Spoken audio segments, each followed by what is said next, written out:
இன்று 11ஆம் வகுப்பு அலகு 1.2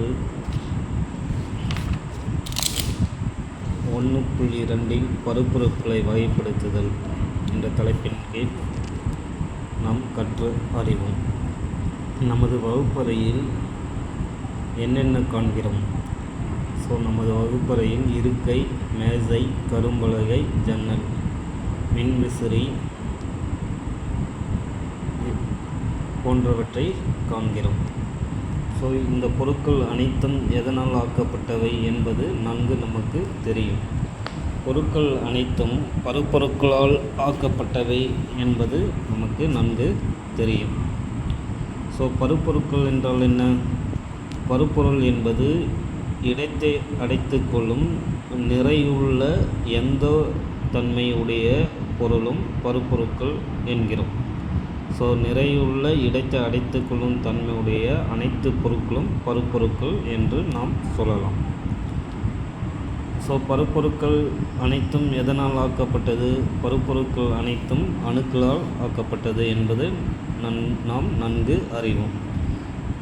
பருப்பொருட்களுடைய பண்புகளை புரிந்து கொள்ள நாம் அவற்றினை வகைப்படுத்துதல் மிக முக்கியமானதாக திகழ்கிறது.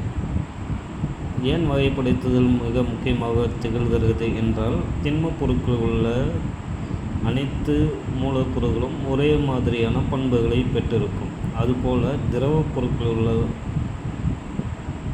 உள்ள திரவ நிலையில் உள்ள அனைத்து மூலக்கூறுகளும் அல்லது அனைத்து சேர்மங்களும் ஒரே மாதிரியான பண்புகளை பெற்றிருக்கும். அதே மாதிரி வாயு நிலையில் உள்ள அனைத்து மூலக்கூறுகளும் சேர்மங்களும் ஒரே மாதிரியான பண்புகளை பெற்றிருக்கும். வகைப்பாடு முறையில் பருப்பொருட்களை திண்மம், திரவம், வாயு என்ற 3 வகையாக நாம் வகைப்படுத்தலாம். திண்ம நிலையில் பனிக்கட்டி இருக்கும் பொழுது அதில் உள்ள நீர் மூலக்கூறுகள் மிக அருகாமையில் இருக்கும். அதாவது ஈர்ப்பு விசை அதிகமாக இருக்கும். திண்ம நிலையிலிருந்து திரவ நிலைக்கு நாம் மாற்றலாம். எப்படி?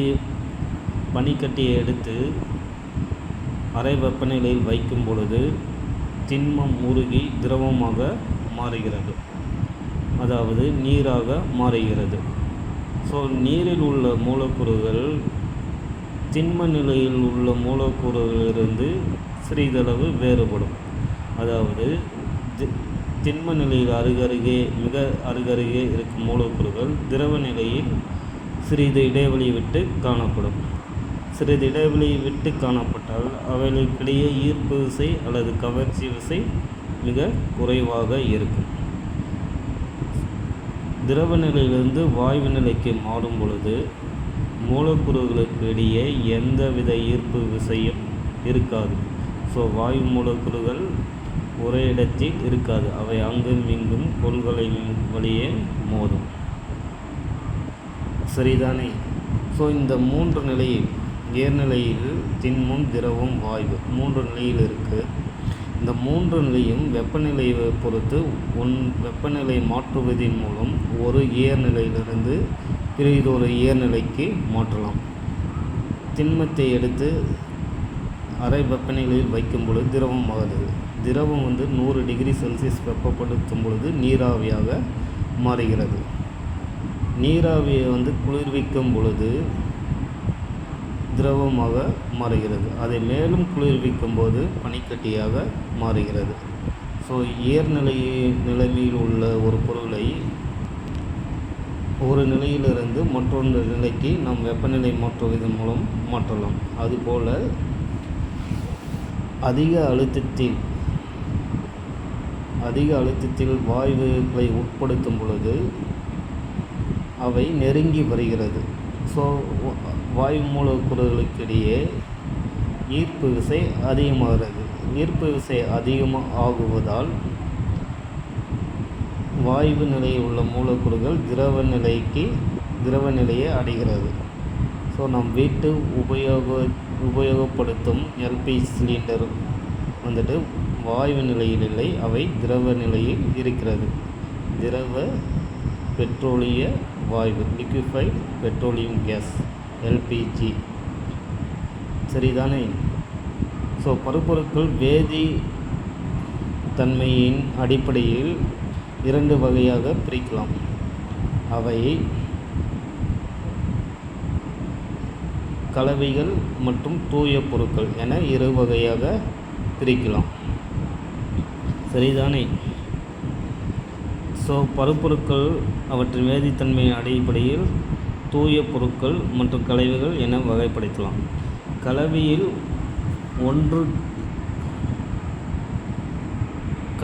ஒன்றுக்கு மேற்பட்ட வேதிப்பொருட்கள், அதாவது 2 அல்லது 2க்கு மேற்பட்ட வேதிப்பொருட்கள் எந்தவித இடைவினைகளும் இன்றி, அதாவது எந்தவித பிணைப்பும் இன்றி காணப்படும்.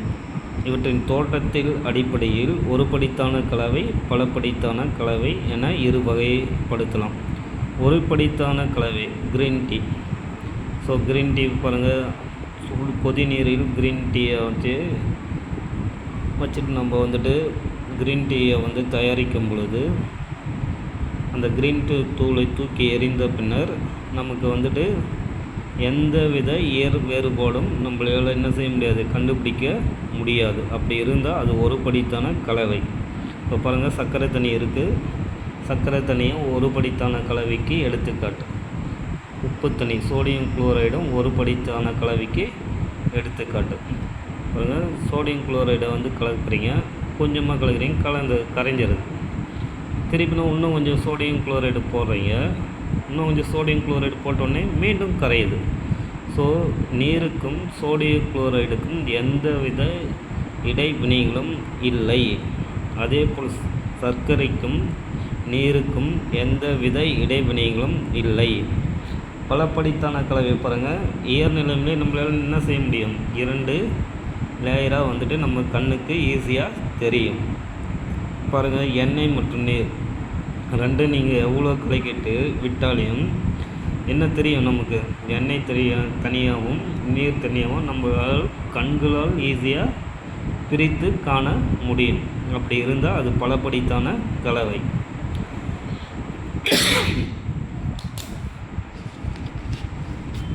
பாருங்கள், தூய பொருட்கள். தூய பொருட்கள் என்பது எளிய அணுக்கள் அல்லது மூலக்கூறுகளால் ஆக்கப்பட்டவை. சரிதானே? தூய பொருட்கள் என்பது எளிய அணுக்கள் அல்லது மூலக்கூறுகளால் ஆக்கப்பட்டவை. இவை தனிமம் மற்றும் சேர்மங்கள் என 2 வகைப்படுத்தலாம். ஸோ அணுக்கள் என்ன அதுக்கு முன்னே நம்ம தெரிஞ்சுக்கலாம்.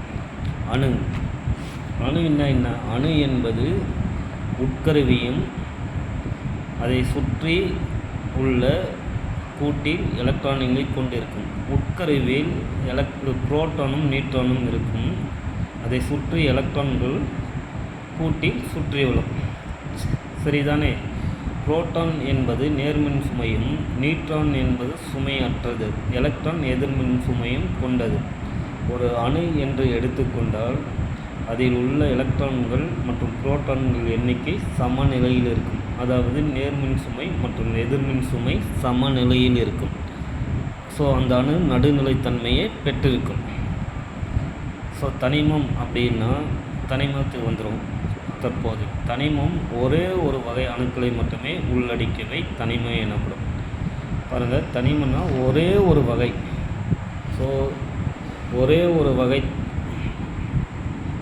ஒரு வகை அணுக்களை மட்டும் உள்ளடக்கியவை தனிமம் எனப்படும். பாருங்கள், தனிமம் ஆனது ஓரணாவும் இருக்கலாம் அல்லது பல அணுவும் இருக்கலாம். பாருங்கள், நம்ம தங்கத்தை எடுத்துங்க, தங்கம் ஏயு ஓரணு, தாமிரம் சியு ஓரணு, பல்லணு பாருங்கள், பல்லன் என்பது ஒரே அணு 2, 3, 4 ஒன்று சேர்ந்து காணப்படும். ஹைட்ரஜன் வாயு பாருங்கள், H2. பாருங்கள், ஓரணு அளவு தங்கனாலையும் தங்கத்துக்கிடையே என்ன இருக்கும், பிணைப்பு இருக்கும், உலோக பிணைப்பு இருக்கும். அதே மாதிரி பல்லணு அணு இருந்தால் ஹைட்ரஜன் வாயு H2 இவர்களுக்கிடையே என்ன பிணைப்பு இருக்கும், ஹைட்ரஜன் சகப்பிணைப்பு இருக்கும். பாஸ்பரஸ் P4 அதே மாதிரி சகப்பிணைப்பு இருக்கும். சல்ஃபர் S8 அதே போல் சகப்பிணைப்பு இருக்கும்.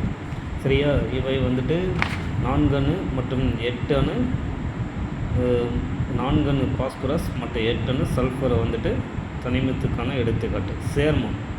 சேர்மம் என்பது 2 அல்லது 2க்கு மேற்பட்ட தனிமங்களை உள்ளடக்கியது. சரிதானே? 2 அல்லது 2க்கு மேற்பட்ட வெவ்வேறு தனிம அணுக்களை கொண்ட மூலக்கூறுகள் வந்துட்டு நம்ம சேர்மம்னு சொல்லலாம். பாருங்கள், கார்பன் டை ஆக்சைடில் எத்தனை வகையான தனிமங்கள் இருக்குது பாருங்கள். Carbon di oxide CO2, carbon ஒரு தனிமம், ஆக்சிஜன் ஒரு தனிமம். So carbon di oxide. Glucose பாருங்கள், C6H12O6. ஸோ இதில் வந்துட்டு எத்தனை வகையான தனிமங்கள் இருக்குது? 3 வகையான தனிமங்கள் இருக்குது. Carbon, hydrogen, oxygen.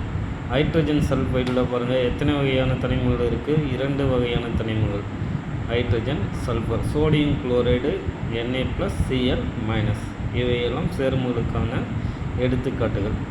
சேர்மங்களுடைய பண்புகள் அவை அடங்கியுள்ள தனிமங்களின் பண்புகளிலிருந்து முற்றிலும் வேறுபட்டு இருக்கும். பாருங்கள், சோடியம் ஒரு பளபளப்பான உலோகம். சோடியம் நீரில் போட்டவுடனே வெடிக்கக்கூடிய ஒரு உலோகம். குளோரின் எரிச்சல் ஊட்டும் ஒரு வாயு.